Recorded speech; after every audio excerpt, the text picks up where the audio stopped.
Bom dia, turma. Hoje a gente vai dar continuidade na matéria, certo? Dessa vez a gente vai aprender a falar um pouquinho sobre citologia, de como foi que surgiu o estudo da citologia. A gente já viu a composição celular, já estudamos de como foi surgir o planeta, os primeiros organismos vivos, certo? Então agora a gente vai se ater ao estudo da citologia, que nada mais é do que o estudo da célula em si, dos seus componentes, como é que ela surgiu, como surgiu o estudo, certo?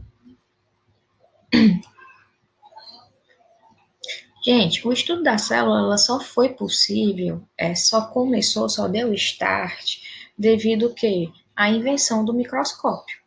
Obviamente que a gente sabe que o microscópio não era assim, ele era bem rudimentar, certo? Mas o microscópio nada mais é do que lentes de aumento que faz ampliar nossa visão e para que a gente possa observar objetos, coisas, micro-organismos bem menores, certo? Então, o microscópio simples, gente, nada mais é do que um tubo com orifício com uma única lente, certo? Ele foi inventado por Anton von, certo?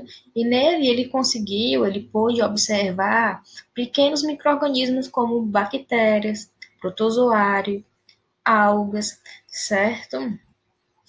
E logo após foi feito, né, foi elaborado o microscópio composto. Aqui a gente tem o exemplo do microscópio composto pelo inglês Robert Hooke, certo?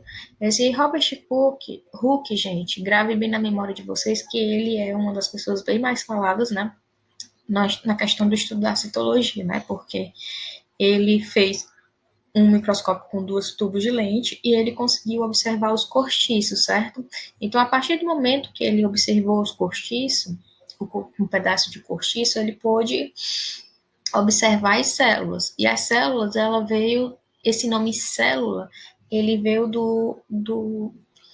de, de cela, certo? De compartimento, entendeu? Um compartimento que ele conseguiu observar. E o cortiço, ele é um material vegetal. Ele era, ele é um material vegetal que foi destacado, né? Foi separado da planta, um cortiço, e foi observado e ele conseguiu observar esses blocos, essas células, e viu que o cortiço ele era formado por várias células, certo? Vários compostos desse unidos, certo? Então, lá na frente, junto com a teoria das células, né, com a observação das células, tivemos o Matias, que ele era um botânico, antes ele era um advogado, certo? E largou a advocacia, os estudos dele, para se dedicar à botânica, e ele percebeu que o crescimento das plantas era o resultado de formação de novas células, entendeu? Então, cada organismo vegetal, como ele era botânico, ele só estudava plantas, né? Então ele percebeu que o crescimento das plantas era o quê? Era as células se multiplicando, as células vegetais se multiplicando. E logo após, certo, veio o Theodor com a fisiologia animal, né? Ele estudando, ele notou semelhança entre as células vegetais e células animais. Aqui a gente vê aqui, ó, a organização de vários animaizinhos, a diferença da célula animal para a célula vegetal, e aqui as células vegetais representando a botânica de Matias, certo, galerinha? Então, posteriormente, veio Rodolfo, certo? E disse que todas as doenças, e assim como a vida, ela é estudada, ela é ocorrida a nível celular. Então, todas as doenças que nosso corpo pode ter se originam nas células, pode se originar nas células, certo? E que a vida ela pode ser, ela pode não, ela ocorria a nível de células, nas nossas células. Então, cada célula que nós temos faz parte da nossa vida, da composição da vida de um indivíduo.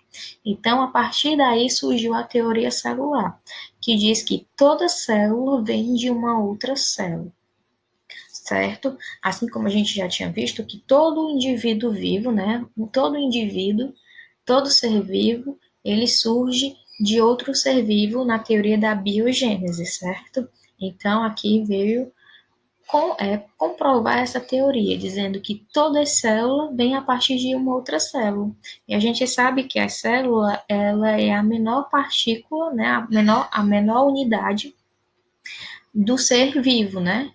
Partícula não. Menor unidade morfológica que tem capacidades metabólicas de metabolizar nutrientes de um ser vivo é a célula, certo? E posteriormente veio o Wendell Stanley, que isolou o vírus, observou no microscópio e sempre tem, né? Quem conteste observou esse microorganismo e viu que ele era um organismo acelular. Por quê?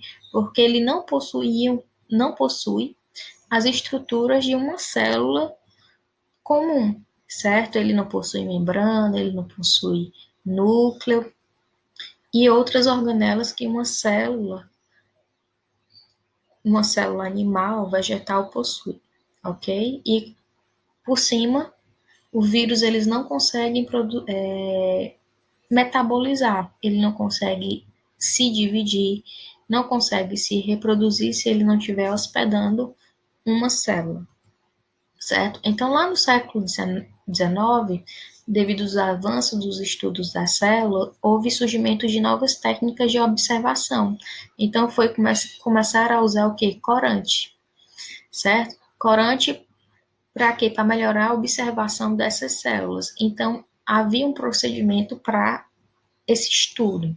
Então, tinha que haver o que? A fixação da célula. Essa fixação poderia sim matar a célula e o, o material utilizado para fazer essa fixação celular era formol, álcool etílico, álcool, ácido acético, certo? Que também faz o que? A preservação dessa estrutura celular. E posteriormente, depois a fixação, era feito o que? A coloração, era o uso de corantes que permite atravessar a luz, né? Porque se a luz não atravessar a célula, não ia dar para ver os componentes dela. Então, era se utilizado um corante que a luz conseguia atravessar para a possível observação das células, certo? Aqui a gente tem a representação das células com coloração, certo? Com uso de corantes, certo? E através do uso, da fixação e do uso de corantes, foi possível descobrir, observar estruturas da célula, né? Exemplo, membrana plasmática. Foi possível a observação da membrana plasmática, que era uma membrana que dentro dela continha o quê? Uma substância gelatinosa que foi observado o citoplasma, e dentro desse citoplasma a gente tinha algumas organelas e um núcleo, certo? Um núcleo delimitando o DNA, o material genético, ok? Então, a gente também tem o que? A diferença da célula animal para as células vegetais. E as principais características que permitem a distinção de uma célula vegetal para a célula animal é que na célula vegetal a gente se encontra uma parede celular, que é formada por celulose, que tem a função de estrutura, de manter a estrutura rígida da célula, certo? Para que ela possa se manter estrutural, rígida e ter o formato adequado. A gente também tem na célula vegetal que não temos na célula animal o cloroplasto, certo? Que são pigmentos clorofilados, certo? E essas clorofilas, esses pigmentos clorofilados, eles podem distinguir, se diferenciar entre algumas células vegetais. A que a gente mais utiliza, que a gente mais fala, é a clorofila, porque ela é presente em todas as plantas, certo? Então, tem a clorofila, que tem a função de quê? De captar energia luminosa para quê? Para a realização da fotossíntese. E também tem o vacúolo central, que tem a função de quê? De pegar a água, certo? Que está dentro da célula vegetal e jogar para fora, para que essa célula não se rompa, certo? A gente aqui tem a célula vegetal, certo? Obviamente, ela possui mitocôndrias, possui outros tipos de componentes, mas os componentes que diferenciam ela da célula animal é a parede celular, cloroplasto e o vacúolo central, certo? E aqui a gente tem a célula animal representativa com todos os componentes, lisossomos, peroxissomos, complexo de Golgi, núcleo, certo? E para casa eu vou deixar aqui para vocês lerem o capítulo 4, fazer as atividades da página 76 a 77 e o TD que a Neidinha vai passar para vocês, tá bom? Beijinho.